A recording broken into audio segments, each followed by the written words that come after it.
Okay, we've been talking about early early agriculture in the Near agriculture in East, the so let's East, so let's concentrate on concentrate one on site one side and see what we and can see learn what from it. we can learn from it. Let's look at Let's look at Çatalhöyük. Çatalhöyük. I better write I that better down. write that down. Çatalhöyük. Chatafuriak. That's That's about as about close as as we close as get we in get in English. English. It's It's Turkish, Turkish, really. really. The site's The in sites in modern-day modern day Turkey, and Turkey, and who who knows what knows the what original the original inhabitants called it. inhabitants called it. Anyway, Anyway, Çatalhöyük wasn't the first agricultural settlement in the Near East, but it was pretty early, settled about 9,000 years ago, the in the Neolithic period. And the settlement, a town really, lasted about 1,000 years and grew to a size of about 8 or 10,000 people. That certainly makes it one of the largest towns in the world at that time. One of the things that makes a settlement of this size impressive is the time period. It's the Neolithic, remember, the late Stone Age. So the people that lived there had only stone tools, no metals. So everything they accomplished, like building this town, they did with just stone, plus wood, bricks, that sort of thing. But you got to remember that it wasn't just any stone they had.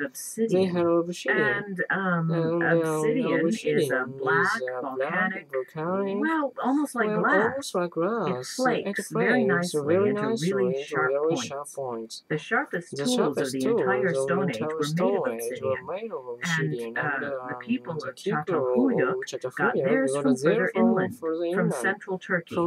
Traded for it, probably. Anyway, what I want to focus on is the way the town was built. The houses are all rectangular, one story, made of sun-dried bricks. But what's really interesting is that there are no spaces between them. No streets, in other words. And so, generally, no doors on the houses either. People walked around on the roofs and entered a house through a hatchway on the roof, down a wooden ladder. You can still see the diagonal marks of the ladders in the plaster on the inside walls. Once you were in the house, there would be one main room and a couple of small rooms for storage. The main room had the hearth for cooking and for heat. It would have been pretty cold during the winters. And it also looks like they made their tools near the fire. There tends to be a lot of obsidian flakes and chips in the hearth ashes, but no chimney. The smoke just went out the same hatchway the people used for going in and out themselves. So there would have been an open fire inside the house, with only one hole in the roof to let the smoke out. You and I would have found it a bit too smoky in there. You can see on the walls, which they plastered and decorated with paintings, they ended up with a layer of black soot on them, and so did people's lungs. The bones found in the graves show a layer of soot on the inside of the ribs.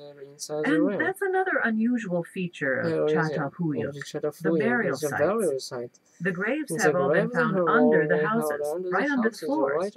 And it may be this burial custom that explains why the houses were packed in so tightly without streets. I mean, you might think it was for protection or something, but there's been no evidence found yet of any violent attack that would indicate that kind of danger. It may be they wanted to live as near as possible to their ancestors' graves and be buried near them themselves. But it makes a good point. Based on excavations, we can know the layout of the houses and the location of the graves, but we're only guessing when we try to say why they did it that way. That's the way it is with archaeology. You're dealing with the physical remains the people left behind. We have no sure access to what they thought and how they felt about things. I mean, it's interesting to speculate, and the physical artifacts can give us clues, but there's a lot we can't really know. So, for instance, their art. They painted on the plaster walls, and usually they painted hunting scenes with wild animals in them. Now, they did hunt, and they also raised cereal crops and kept sheep. But we don't know why so many of the paintings are of hunting scenes. Was it supposed to have religious or magical significance? That's the kind of thing we can only guess at, based on clues. And hopefully, further excavation of Çatalhöyük will yield more clues. But we'll probably never know for sure. Discussion. We'll review